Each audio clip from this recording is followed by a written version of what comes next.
أعوذ بالله من الشيطان الرجيم. بسم الله الرحمن الرحيم. السلام عليكم ورحمة الله تعالى وبركاته. نفتتح جلستنا في هذه الليلة الشريفة المباركة بقراءة سبع المثاني الفاتحة. أعوذ بالله من الشيطان الرجيم. بسم الله الرحمن الرحيم. الحمد لله رب العالمين الرحمن الرحيم مالك يوم الدين إياك نعبد وإياك نستعين اهدنا الصراط المستقيم صراط الذين أنعمت عليهم غير المغضوب عليهم ولا الضالين آمين. إن الحمد لله ثم الحمد لله أشهد ونشهد أن لا إله إلا الله وحده لا شريك له له الملك وله الحمد يحيي ويميت وهو على كل شيء قدير ولا حول ولا قوة إلا بالله العلي العظيم. اللهم صل وسلم على سيدنا وحبيبنا ورسولنا المصطفى سيدنا محمد رسول الله صلى الله عليه وسلم خاتم النبيين وإمام المرسلين وعلى آله وأصحابه ومن دعا بدعوته إلى يوم الدين. قال رب اشرح لي صدري ويسر لي أمري واحلل عقدة من لساني يفقهوا قولي أما بعد. Saudara muslimin dan muslimat, tetamu Allah dan kekasih Allah yang dimuliakan sekalian. Alhamdulillah, marilah kita sama-sama merapatkan kesyukuran kepada Allah Subhanahu wa taala kerana dengan limpah dan kurnia daripada Allah Subhanahu wa taala masih lagi memberi ruang dan waktu kepada kita, seterusnya memberikan kehidupan sehari lagi pada hari ini untuk kita meneruskan satu lagi hari kehidupan kita di atas muka bumi Allah Subhanahu wa taala. Mudah-mudahan dengan nikmat yang Allah kurniakan kepada kita ini mempertingkatkan lagi iman kita, ketakwaan kita dan usaha kita untuk menambah amal ibadah sebagai bekalan untuk kita bawa balik bertemu dengan Allah Subhanahu wa taala insya-Allah. Baik, sidang jemaah yang dirahmati oleh Allah Subhanahu wa taala, menyambung pengajian kita pada malam ini di muka surat yang ke-84. Tajuk yang diutarakan oleh pengarang kitab ialah tanda-tanda kemunafikan. Ya, tanda-tanda kemunafikan. Suatu perkara yang perlu kita beri perhatian untuk kita cuci balik hati kita, untuk kita cuci balik akidah kita supaya tidak terpesong daripada jalan kebenaran, supaya kita tidak jauh daripada Allah Subhanahu wa taala. Golongan manusia seperti dimaklumi ada 3 perkara. Satu, golongan yang beriman penuh dengan Allah Subhanahu wa taala. Yang keduanya, iman yang ragu-ragu, golongan yang ada syak wasangka. Dan yang ketiganya, jenis manusia yang menolak terus iman, menolak terus agama Allah Subhanahu wa taala. Jadi bila disebutkan oleh pengarang kitab tentang tanda-tanda ini, pengarang kitab nak ajak kita kenal supaya kita sentiasa berhati-hati, supaya kita sentiasa mengawasi akidah kita terutama sekali, supaya tidak tergelincir daripada jalan kebenaran. Nah, kawalan itu kita mohon dengan Allah Subhanahu wa taala supaya Allah pandu kita. Nah, tak ada tempat lain kita nak berharap dalam hidup kita ni, minta dengan Allah Subhanahu wa taala, ya Allah berikanlah kepada kami kekuatan iman. Ya Allah berikanlah kepada kami keyakinan terhadap risalah yang dibawa oleh baginda Rasulullah sallallahu alaihi wasallam. Kenapa? Perjalanan kita ini menuju Allah Subhanahu wa taala, dan pastinya tiap-tiap insan yang hidup atas muka bumi ini akan menemui satu saat yang tak boleh lari. Sama ada dia bertemu dengan kematian ataupun bertemu dengan suatu peristiwa besar iaitulah hari kiamat.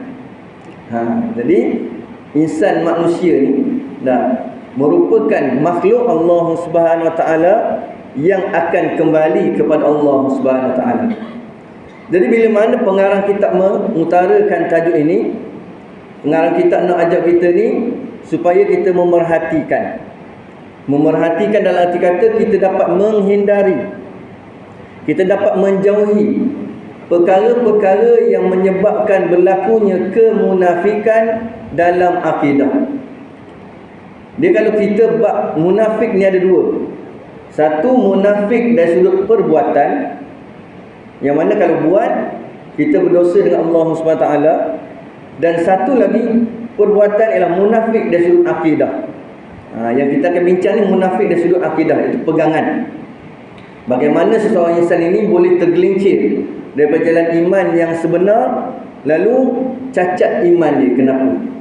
Itu dia. Ya, baik. Yang ada kitab boleh rujuk muka surat 84. Baik. Qala al-musannif rahimahullahu taala wa nafa'ana bi ulumi fid dharain amin. Tanda-tanda kemunafikan. Yang pertama, memperturutkan kemahuan sendiri, iaitu nafsu.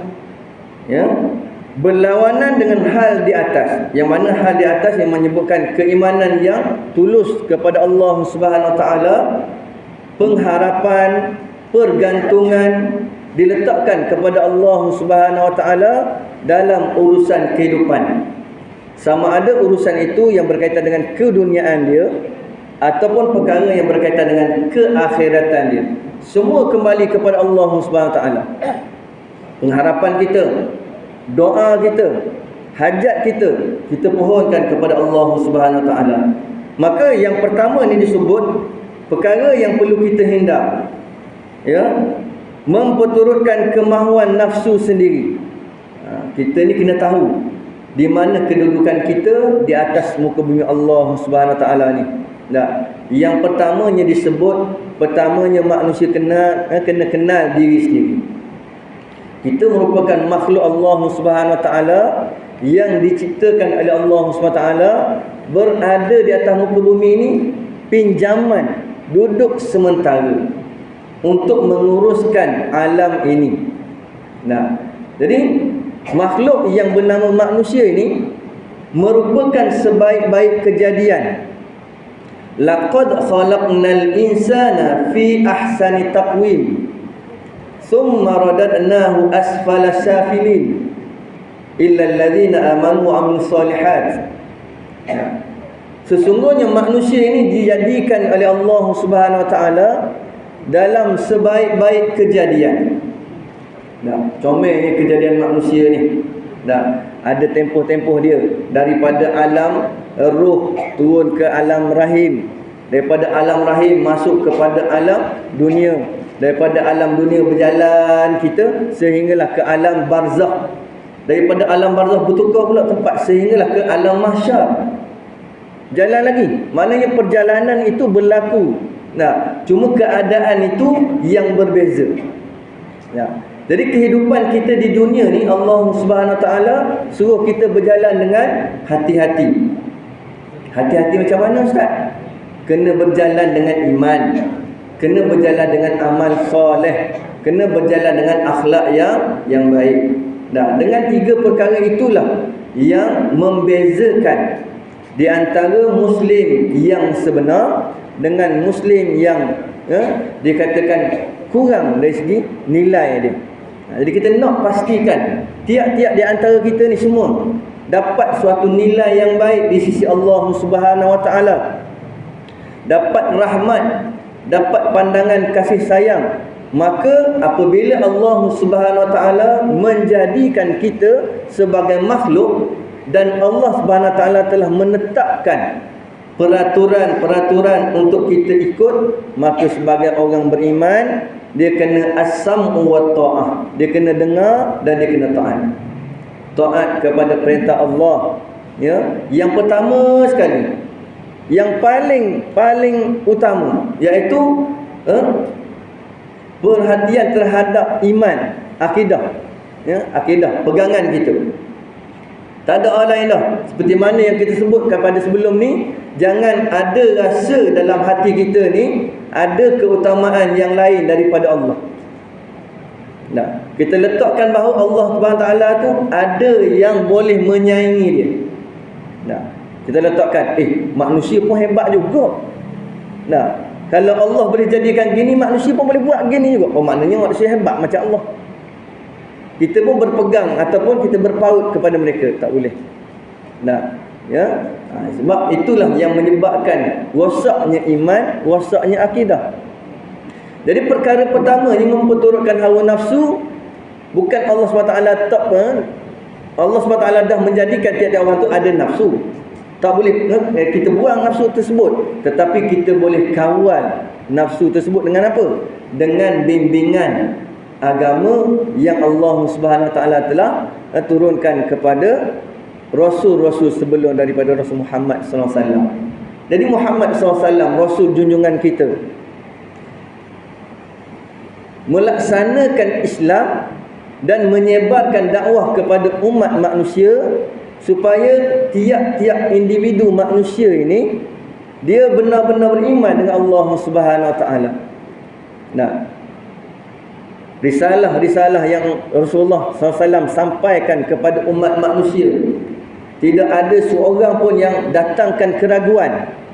Dia tidak datangkan keraguan. Ini perintah daripada Allah, ini perintah daripada Rasul, ini perintah daripada agama. Maka orang beriman dia sentiasa bersedia untuk melaksanakan tuntutan Allah, Rasul dan agama ni. Dia kata apa pula nak ikut agama? Tu dia ragu-ragu lah tu. Bolehkah dengan agama ni kita hidup senang? Nak senang macam mana? Tengok situasi yang berlaku. Kalau manusia tu tumpu kepada dunia, nak senang macam mana? Dengan berbagai-bagai alasan yang diberikan untuk mengelakkan diri daripada ikut cara agama. Jadi bila mana Allah SWT letakkan suatu ketetapan kepada manusia, kamu turutlah perintah Allah, kamu ikutlah bimbingan Rasulullah, maka dengan perkara itulah yang akan mengurangkan kita ni daripada kita buat keputusan sendiri. Nak beragama, ikut pandai aku. Nak berhukum, ikut pandai aku. Nak buat itu, nak buat ini, ikut pandai aku. Pasal apa? Sebab kita bertumpu kepada kepandaian dan kebijaksanaan kita semata-mata. Sebab tu bila mana adanya urusan-urusan agama dalam kehidupan kita ni, kita sentiasa hidup dengan agama. Kita sentiasa hidup dengan panduan daripada Allah dan Rasul. Kita mengambil pengajaran-pengajaran daripada agama Islam, maka kita dapat tahu perkara yang Allah SWT perintahkan kepada kita ni merupakan suatu kebaikan untuk diri kita sendiri. Baik itu akan dapat balik kepada kita. Kenapa? Kerana tujuan Allah SWT meletakkan sesuatu perkara itu adalah supaya manusia kembali ke akhirat nanti dalam keadaan selamat, dalam keadaan dijemput oleh Allah Subhanahu Wa Taala ke syurga Allah. Wahai insan, wahai makhluk yang bernama manusia, kamu taat ketika mana kamu berada di dunia dulu. Hari ini aku persilakan kepada kamu, masuklah ke syurgaku melalui mana-mana pintu. Allah persilakan masuk ke dalam syurga Allah Subhanahu Wa Taala. Nak ikut pintu mana? Silakan. Kenapa? Balasan terhadap ketaatan yang kamu lakukan di dunia. Sebab itulah pengarang kitab kita ni nak memperingatkan kita. Bila melibatkan hawa nafsu ni, dia ihtimal, dipanggil ihtimal. Ada kalanya betul, ada kalanya salah. Jadi dia berandaian. Kalau buat gini rasa boleh. Sebab apa? Sebab dia berfokus kepada diri kita. Kita yang menentukan perkara itu. Aku rasa boleh, aku rasa betul. Hak ni rasa salah. Jadi perkara itu kadang-kadang ada yang bertentangan dengan nilai-nilai yang dibawa oleh Islam. Jadi Allah kata terus, kalau dah ada sesuatu yang jelas-jelas terang, sahih dan betul, kenapa manusia tidak mahu ikut perkara yang jelas terang? Maknanya kebenaran itu dah ada depan kita. Nah, benda yang datang daripada Rasulullah SAW, sesuatu yang datang daripada Rasulullah, ya, bawa ajaran Islam. Kemudian Al-Quranul Karim, mukjizat daripada Allah SWT kepada Rasulullah. Jelas perkara itu terang dan nyata bahawa itu merupakan kebenaran. Nah, jadi sebagai orang Islam, jangan hindarkan diri daripada Al-Quran. Nah, kalau duk baca Quran sangat jadi apa Ustaz? Dia datangkan keraguan gitu pula. Nah, hadis baginda Rasulullah, yang diriwayatkan oleh muttafaq alaih, Imam Bukhari, Imam Muslim. Ribuan hadis untuk kita dengar. Alah, dengan dengar hadis ni dapat apa je? Dia datangkan keraguan. Tidak. Jadi dengan panduan daripada Al-Quran, dengan panduan daripada hadis, itulah yang akan bimbing kita hidup atas muka bumi. Kita diperkenalkan dengan perkara yang sah dan batal. Kita diperkenalkan dengan perkara halal dan haram. Kita diperkenalkan dengan perkara yang baik dengan yang buruk. Kenapa? Kerana jalan dia ada perbezaan. Boleh membezakan. Kita buat penilaian. Nah, sebab apa awak kata ni halal? Sebab Allah dan Rasul kata benda ni halal, halal. Sebab apa awak kata ni haram? Allah dan Rasul kata hak ni dilarang. Bila dilarang maknanya haram. Tak boleh buat, maka kita tinggalkan, kita jauhkan. Nah, jadi nak buat dengan nak tinggal tu daripada mana punca dia? Nah, maka kita pun menyatakan bahawa aku sebagai hamba Allah Subhanahu Wa Taala semestinya aku ikut apa yang Allah Subhanahu Wa Taala buat. Allah buat acuan. Kamu duduk atas muka bumi ni ikut acuan Allah Subhanahu Wa Taala. Acuan yang mana Allah menyatakan akidah yang selamatkan manusia, sama ada di dunia maupun di akhirat nanti, akidah yang sahih ambil daripada Rasulullah SAW, bukan yang dibuat-buat, bukan direka-reka. Dah kalau begitu susahlah Ustaz. Dah saya nak hidup pun payah, tertekan sana, tak boleh sini, terhalang sana, terbeban sini. Nah, Islam datang bukan untuk membebankan manusia tuan-tuan, muslimin muslimat. Tetapi Islam ni nak bagi panduan kepada kita jalan hak baik. Jalan yang baik, jalan yang boleh membezakan di antara ramainya manusia atas muka bumi. Nah, bila mana kita dah ada panduan yang jelas, kita ikut jalan tersebut, maka selamatlah kita. Tapi kalau ada panduan yang jelas, kita masih lagi tidak mahu menerima ataupun ingkar, kita menafikan, menolak apa yang datang daripada Allah dan Rasul, perkara itu merugikan kita sendiri. Merugikan kita sendiri. Sebab apa? Sebab kita nak menjarakkan diri kita daripada Allah dan Rasul. Hak tu kita bimbang tu. Lepas tu kita ngaji bab akidah ni, supaya kita dekat dengan Allah, supaya kita dekat dengan Rasul. Nah, maka nak dekat dengan Allah, nak dekat dengan Rasul, tak dapat tidak, jangan kita berpisah dengan perkara-perkara agama. Itu dia, ya. Itu. Baik. Seterusnya disebut, apabila seseorang berkata, meskipun ini perintah Tuhan dan Rasulnya, fikiran saya tidak boleh menerimanya kerana saya anggap perintah ini merugikan. Jadi ayat ini merupakan satu ayat yang disebut oleh orang yang putus asa dengan agama. Maknanya dia nak bebaskan diri daripada pegangan agama. Dia boleh buat apa sahaja keputusan mengikut akal fikiran dia. Nah, dia tak ambil dah panduan agama. Pasal apa? Kalau ikut panduan agama, beralasan tu banyak. Hak tu susah, hak ni payah, hak ni kena begini, hak ni kena begini. Jadi nak elokkan dia daripada kena hak yang susah-susah tu, nah, tak apalah. Pelepas diri daripada rantai agama, kita buat cara sendiri, bebas. Tak perlu buat apa-apa melalui agama. Jadi bila mana dia kata, kalau perintah Tuhan, perintah Rasul datang kepada mereka, mereka kata, tak boleh terima. Kenapa tak boleh terima? Sebab pada anggapan dia mengatakan bahawa perintah tersebut merupakan perintah yang merugikan. Ni perkara yang kita kena elok lah ni. Nah, jangan sampai kita kata terbawa-bawa dalam kehidupan kita, nyusah je agama ni. Nah, nyusah je ikut jalan Islam, nyusah je begini, jadi rugi kita. Nah, sebab apa? Sebab yang akan menyelamatkan kita nanti di akhirat, Islam lah. Alhamdulillah tuan-tuan muslimin muslimat, ayahanda serta bonda, Allah dah pilih kita sebenarnya duduk dalam agama Islam. Maka Allah minta pada kita buat apa yang ada dalam ajaran Islam. Tu je. Ikut pesan Rasulullah. Sayang kepada Allah, ikut pesan Allah. Sayang kepada Rasulullah, ikut pesan Rasulullah. Jika kita sayang kepada agama Islam, ikutlah acuan dan apa yang dibawa oleh agama Islam. Tak perlu kita datangkan keraguan-keraguan yang boleh menyekat ataupun yang boleh memperlambatkan. Orang kata kasih sayang kita dengan Allah, dia akan jadi stop. Maknanya terhenti. Kenapa terhenti? Sebab kita ada ragu-ragu dengan apa yang didatangkan oleh Allah dan Rasul.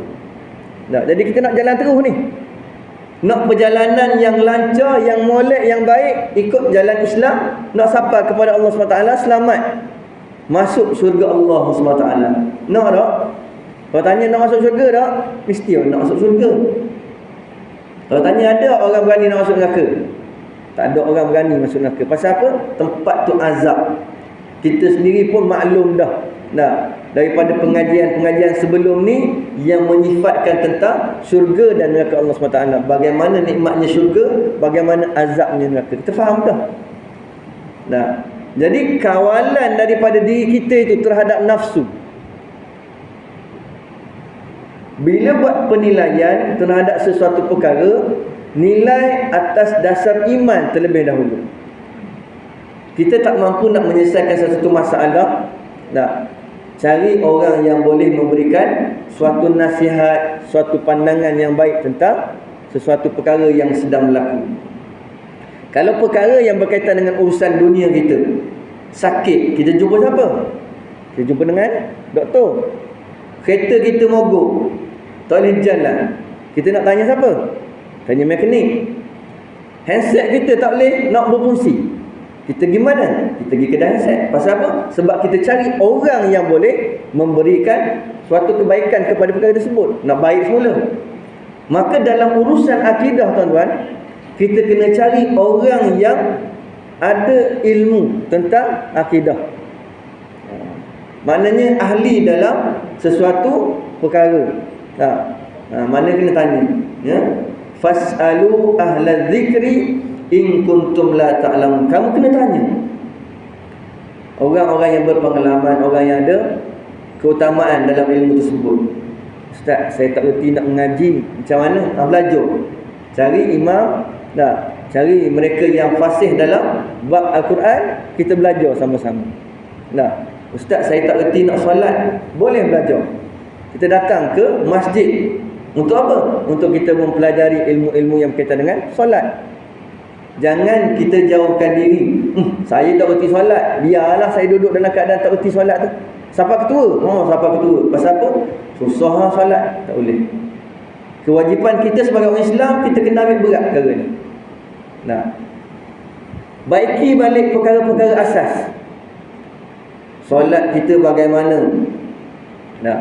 Ibadah-ibadah yang berkaitan, contohnya berkaitan dengan pembacaan Al-Quran, macam mana?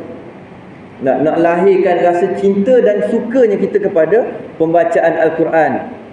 Nak dengar hadis, nak dengar kuliah-kuliah agama. Kita nak lahirkan masyarakat yang suka kepada ilmu. Takkan kita suka juga kepada benda-benda maksiat? Takkan kita nak teruskan juga kepada benda-benda yang mungkar?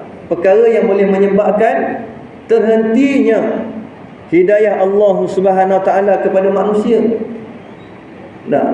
Pasal apa terhenti hidayah Allah SWT kepada manusia? Sebab manusia mencari jalan maksiat, manusia mencari jalan kemungkaran. Maka Allah tutup jalan hidayah, Allah bukakan jalan maksiat. Bukan kerana Allah redha, tetapi Allah SWT nak bagi tahu kepada dia, aku tambah lagi supaya bertambah berat dosa kamu. Kalau kamu tak berhenti bertaubat, maka kamu akan diseksa dan layak disebut orang yang diazab oleh Allah SWT. Berfikir kita ambil masa 5 minit, ambil masa 10 minit lepas setiap kali solat misalnya. Bagaimana dengan akidah kita? bagaimana dengan ibadah solat kita, bagaimana dengan hubungan masyarakat kita. Nah, bagaimana dengan urusan yang berkaitan dengan pendidikan kita. Semua kena tanya tu. Nah, untuk apa? Untuk dapatkan kebaikan. Adakah ini saya ambil dengan punca agama ataupun tidak daripada agama? Gitu. Dia tak boleh lari daripada urusan agama. Kalau kita lari daripada urusan agama, memang takut menguasai kita tu hawa nafsu. Bila hawa nafsu sudah menguasai diri kita, kita banyak ikut akal fikiran kita. Tak ikut dah panduan daripada Allah, tak ikut dah panduan daripada Rasulullah. Sebab tu lahirnya perkataan ini, bila mana marilah Muhammad depan aku sekalipun, aku tak akan buat. Muhammad tu siapa dia? Bukan Haji Mat, bukan Imam Muhammad, tapi Rasulullah datang depan aku, suruh aku solat, aku tak ikut. Maknanya hebat dia lagi lah daripada Rasulullah. Dia boleh tolak apa saranan Rasulullah. Dia boleh tinggalkan kewajipan yang perlu dilaksanakan oleh setiap orang Muslim. Nah, yang hidup namanya Muslim. Ya. Bila nama Muslim, tuan-tuan, kena terimalah. Nah, ya, memang sesuatu perkara yang Allah SWT tu jadikan kepada kita ni ada perkara yang kita rasa sendiri pun tak tertahan. Tapi maknanya Allah SWT suruh kita berusaha. Dan ingat tuan-tuan, kalau kita baca sama tu, la yukallifullahu nafsan illa wus'aha. Allah tidak memberatkan seseorang manusia itu melainkan dengan sesuatu apa yang boleh dilaksanakan. Maka apa yang ada dalam agama Islam ini boleh dilakukan. Mudah. Nak suruh berzikir senang susah? Nah, mudahnya menggunakan lidah untuk kita ucapkan kalimah yang berkaitan kalimah-kalimah membesarkan Allah SWT. Subhanallah, alhamdulillah, la ilaha illallah, Allahu akbar. Mudah ke? Payah nak sebut benda tu. Subhanallah, alhamdulillah, la ilaha illallah, Allahu akbar. 4 perkara ni kita ulang. Yang inilah yang akan jadi baja untuk iman kita.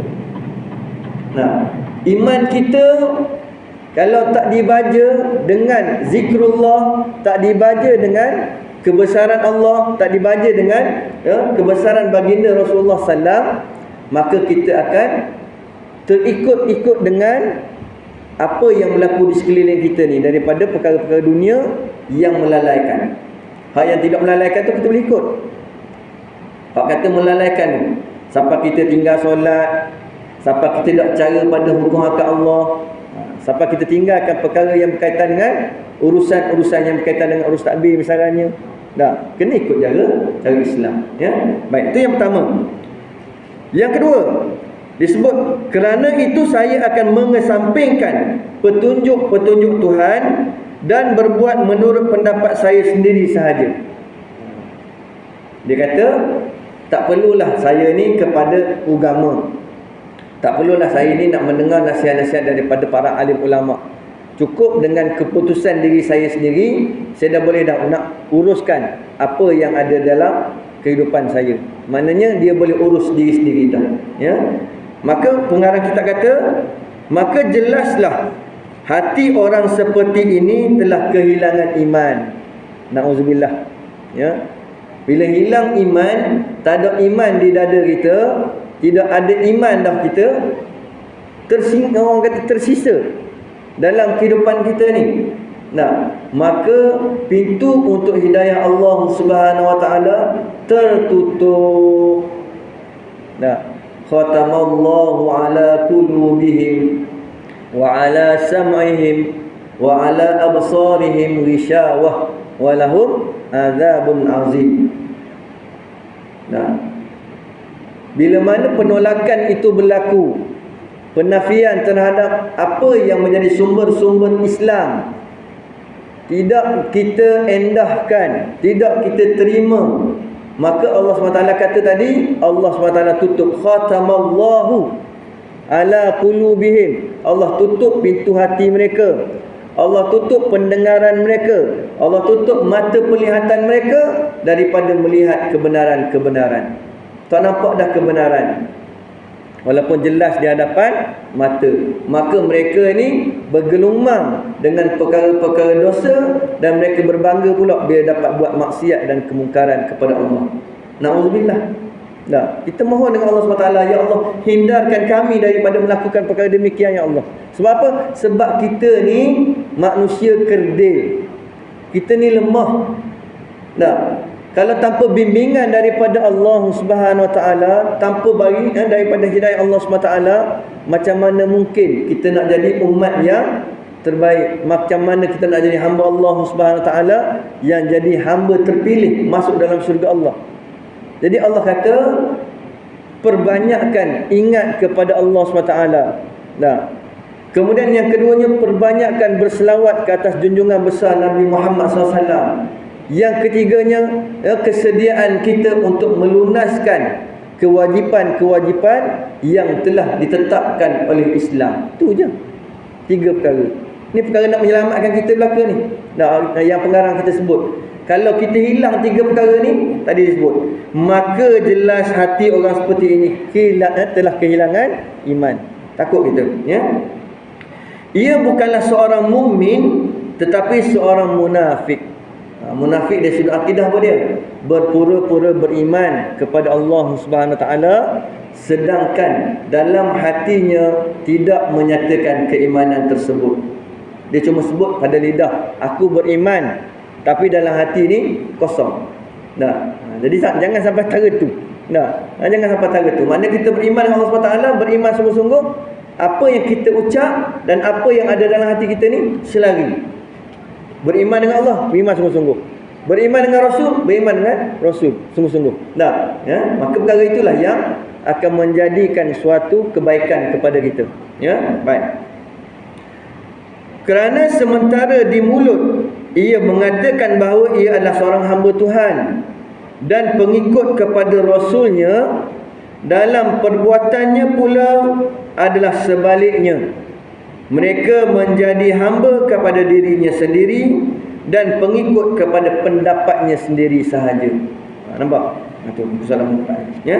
Disebut tadi, kalau sekiranya hanyalah iman itu berlegar di mulut sahaja, kita sebut la ilaha illallah Muhammad Rasulullah, tapi berlegar pada lidah sahaja, tak, dia tak masuk ke dalam hati, maka perkara tersebut dikatakan belum sempurna keislaman dan belum sempurna keimanan dia kepada Allah.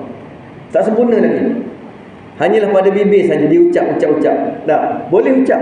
Tak, tetapi bila masuk kepada hati, hati kosong, kemudian nak bawa kepada akal fikiran yang akan menentukan tindakan aku ni nak buat perkara baik ataupun tindakan aku ni nak buat perkara yang buruk. Dah, bila mana hanya di mulut, dah letak aku beriman, aku orang Islam, tapi dalam hati tak ada, dalam tindakan pun tak ada sebagai seorang Islam, maka dia jadi hamba kepada diri sendiri. Dia tak jadi hamba kepada Allah Subhanahu Wa Taala. Na'udzubillah, kalau tidak diiktiraf oleh baginda Rasulullah SAW sebagai umat baginda.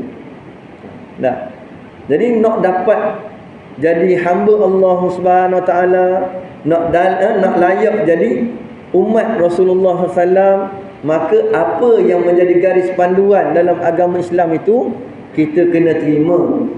Sebab ini adalah perintah Allah Subhanahu Wa Taala. Begitulah baginda Rasulullah SAW ketika mana menerima perintah daripada Allah. Nah, Rasulullah tak pilih, hak ni kena buat, hak ni tak payah buat, hak ni biarlah dulu, hak ni KIV, tentang perkara-perkara yang ada dalam rusul galuh Islam tu. Nah, hak iman okey boleh buat, hak ni tak payah. Nah, ada tak gitu? Jadi dalam sirah pun tidak menyatakan bahawa Rasulullah memilih mana-mana di antara perkara-perkara agama itu untuk dibuat dan perkara untuk ditinggalkan. Tidak ada. Maknanya semua perkara itu diambil oleh baginda Rasulullah sebagai tanggungjawab untuk disampaikan kepada umat manusia. Tak kira lah sezaman dengan baginda ataupun sehinggalah kepada zaman kita hari ini sampai ke akhir zaman nanti. Wallahu alam, bila kita nak dipanggil, wallahu alam. Generasi yang selepas daripada ini berapa tahun lagi tak tahulah macam mana keadaan dia. 5 tahun, 10 tahun, 15 tahun tak selepas daripada kita nah. Panjangnya masa tu wallahu alam, kita tak tahu. Jadi setakat yang disebut, maknanya kita kena latih dan kita kena asuh balik. Terutama sekali anak-anak muda, hak sebaya dengan saya ni. Nah, golongan yang lanjut usia, beri nasihat, beri bimbingan kepada orang-orang muda untuk apa? Untuk balik semula kepada agama Islam. Kalau orang-orang muda kena terima nasihat daripada orang yang dikatakan orang-orang lama lah, mudah ceritanya. Orang lama bagi nasihat, kita terima dan kita laksanakan sebaik mungkin, dan kita orang muda nak sampaikan kepada selepas pada ni kawan-kawan kita, anak-anak dan sebagainya. Supaya apa? Supaya kesinambungan Islam itu berterusan. Jangan kira nak, orang kata, berhibur dalam kehidupan sehingga tinggalkan urusan agama. Hak tu rugi. Berlaku pertemuan antara perkara kebaikan dengan perkara maksiat. Disebabkan kita tak ada iman, kita tak pilih jalan kebaikan yang disebut ni. Maka kita jangan ambil jalan yang maksiat. Pasal apa? Hak ni lah sesuai dengan jiwa raga saya, ustaz. Hak kena, hak tunjuk langit dan sebagainya, begitu tangan tunjuk. Hak tu sesuai. Hak yang agama duk mengaji gini, tak ada nilai gini. Ubah keadaan tersebut, ubah keadaan supaya apa? Supaya Allah Subhanahu Wa Taala lihat balik kita ni dengan pandangan kasih sayang. Law kana ahlal qura amanu wattaqau la fatahna alaihim barakatin minas samawati wal ard. Allah kata, kalaulah orang-orang di sesuatu tempat itu beriman dan bertakwa kepada Allah Subhanahu Wa Taala, la fatahna alaihim barakatin minas samawati wal ard. Kami akan bukakan pintu langit, beri keberkatan kepada setiap orang yang duduk dalam kawasan itu. Sebab itulah saya memperingatkan kepada diri saya dan memperingatkan kepada tuan-tuan sidang hadirin muslimin muslimat, ayahanda serta bonda dan sahabat-sahabat sekalian. Kita nak dapat balik kasih sayang daripada Allah SWT, nak dapat balik perhatian daripada Allah SWT dengan pandangan rahmat, maka kita buatlah balik. Maknanya buat apa dia? Buat apa yang dituntut oleh agama dan tinggalkan apa yang dilarang oleh Allah SWT dan Rasul.